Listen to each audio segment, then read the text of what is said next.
వైసీపీకి ఎన్నికల సంఘం షాక్ ఇచ్చింది. సీఎం జగన్ బస్సు యాత్ర నేపథ్యంలో తాడేపల్లి విజయవాడ మధ్య కృష్ణా వారధికి రెండు వైపులా ఏర్పాటు చేసిన ఆ పార్టీ జెండాలు ఫ్లెక్సీలను తొలగించింది. ఎంసీసీ అధికారి రహీం పర్యవేక్షణలో మున్సిపల్ సిబ్బంది వాటిని తీసివేశారు. ఇవాళ తాడేపల్లి మీదుగా ఎన్టీఆర్ జిల్లాలోకి సీఎం జగన్ బస్సు యాత్ర ప్రవేశించనుంది. ఈ సమయంలో ఫ్లెక్సీల తొలగింపు హాట్ టాపిక్ గా మారింది.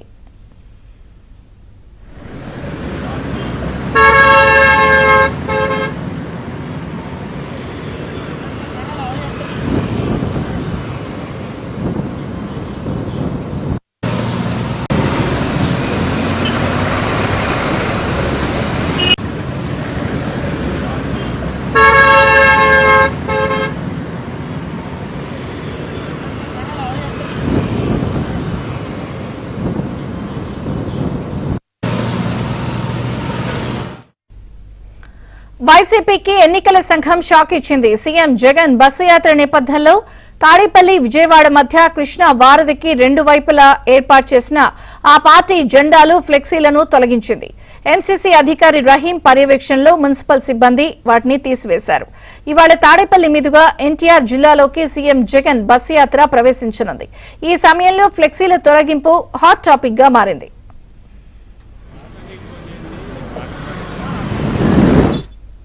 వైసీపీకి ఎన్నికల సంఘం షాక్ ఇచ్చింది. తాడేపల్లిలో వైసీపీ జెండాలు ఫ్లెక్సీల తొలగింపు జరిగింది. మరిన్ని వివరాలు మా ప్రతినిధి సత్యని అడిగి తెలుసుకుందాం. సత్య, ఎన్నికల ప్రవర్తన నియమావళిని అనుసరించి ఎవరైనా సరే ప్రకటనలు జారీ చేయాలంటే రోడ్డుపైన అధికారుల యొక్క అనుమతి కంపల్సరీ తీసుకోవాలి. స్థానిక సంస్థలు అయితే స్థానిక సంస్థల అధికారుల పర్మిషన్ తీసుకుని అదంతా ఎన్నికల ఖర్చుగా చూపించాల్సి ఉంటుంది. అయితే భారీ ఎత్తున వైఎస్ఆర్ కాంగ్రెస్ పార్టీ వారధికి రెండు వైపులా ఒకవైపు పూర్తి స్థాయిలో జెండాలను ఏర్పాటు చేశారు, మరోవైపు బ్యానర్ను ఆ చివరి నుంచి చివరి వరకు కూడా బ్యానర్ను నిన్న అర్ధరాత్రి నుంచి ఏర్పాటు చేశారు. వీటిపైన మోడల్ కోడ్ ఆఫ్ కాండక్ట్ పర్యవేక్షణాధికారి రహీం ఈరోజు చర్యలు చేపట్టారు. కొద్దిసేపటి క్రితం తమ సిబ్బందితో తాడేపల్లి మంగళగిరి మున్సిపల్ కార్పొరేషన్ సిబ్బందిని అక్కడికి తీసుకువెళ్లి మొత్తం వైసీపీ జెండాలన్నీ కూడా అక్కడి నుంచి తొలగించేశారు. అదేవిధంగా బ్యానర్ ఏదైతే రెండో వైపు వారధి పైన ఈ చివరి నుంచి ఆ చివరి వరకు అంటే విజయవాడ నుంచి తాడేపల్లి వరకు కూడా పూర్తి స్థాయిలో బ్యానర్లు కట్టారు. మేమంతా సిద్ధం ఎన్టీఆర్ జిల్లా అంటూ ఈ బ్యానర్లను కట్టిన నేపథ్యంలో ఈ బ్యానర్లన్నింటినీ కూడా పూర్తి స్థాయిలో కట్ చేసి తొలగించిన పరిస్థితి అయితే ఉంది.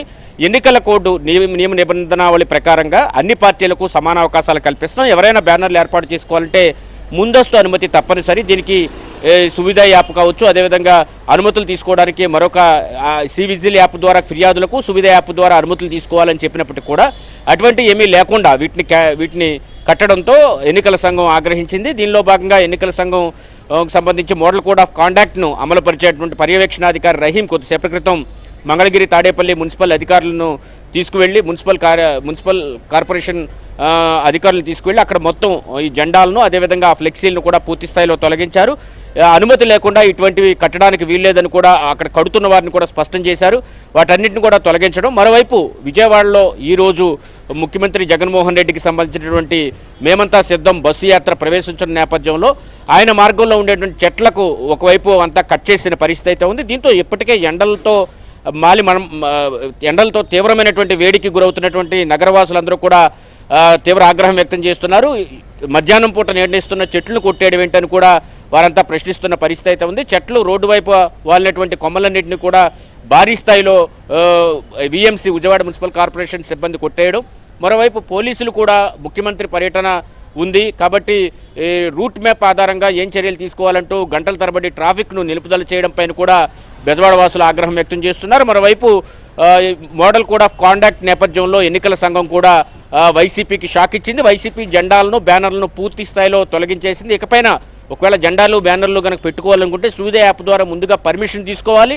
పర్మిషన్ ఇచ్చిన తర్వాత మాత్రమే వాటిని ఏర్పాటు చేయాలి. లేని పక్షంలో కఠిన చర్యలు ఉంటాయని కూడా పర్యవేక్షణాధికారి రహీం అక్కడ ఉన్నటువంటి ఎవరైతే జెండాలు బ్యానర్లు నిన్న అర్ధరాత్రి నుంచి కడుతున్నారో వారందరికీ కూడా స్పష్టం చేసిన పరిస్థితి అయితే ఉంది. ఇకపైన ఒకవేళ కట్టాలనుకుంటే ఖచ్చితంగా అనుమతి తీసుకోవాల్సిందని ఆయన స్పష్టం చేసిన పరిస్థితి అయితే ఉంది. విజయచంద్రిక. Thank you Satya.